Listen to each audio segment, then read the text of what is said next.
ஈரோடு மாவட்டம் காங்கேயம்பாளையத்தில் பொங்கி வரும் காவேரி ஆற்றின் நடுவே ஒரு பாறையின் மீது ஓம்கார வடிவில் வீற்றிருக்கிறார் அருள்மிகு நட்டாற்றீஸ்வரர்.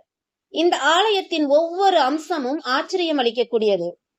இந்த கோவிலின் மிக சிறந்த அம்சம் இங்குள்ள முருகப்பெருமான் திருவுருவம்.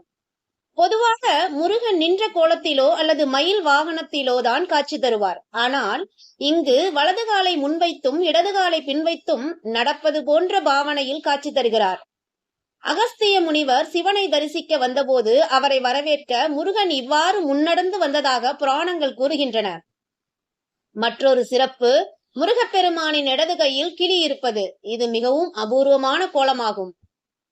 பேச்சு சரியாக வராத குழந்தைகள் மற்றும் வாய் தொடர்பான குறைபாடு உள்ளவர்கள் இந்த முருகனை மனமுருக வேண்டிக் கொண்டால் நிச்சயம் பலன் கிடைக்கும் என்பது பக்தர்களின் அசைக்க முடியாத நம்பிக்கை.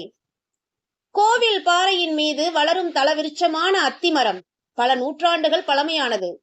இத்தனை காலமும் இதில் புதிய கிளைகள் தோன்றுவதே இல்லை என்பது இன்றும் ஒரு தீர்க்கப்படாத அதிசயமாகும். சிவபெருமான் இங்கு அகஸ்தியரால் மணலில் வடிவிக்கப்பட்ட பிருத்திவி லிங்கமாக அருள்பாலிக்கிறார். காவேரியின் நடுவே அமைந்துள்ள இந்த தலம் பஞ்சபூதங்களில் மண் தத்துவத்தை குறிக்கிறது. சித்திரை முதல் நாளில் சிவபெருமானுக்கு கம்மங்கூழ் நைவேத்தியமாக படைக்கப்படுகிறது.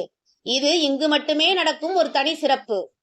வெயில் காலங்களில் ஆற்றை கடந்தும் மற்ற நேரங்களில் பரிசலில் சென்றும் இந்த இயற்கை எழில் கொஞ்சம் இறைவனை தரிசிக்கலாம்.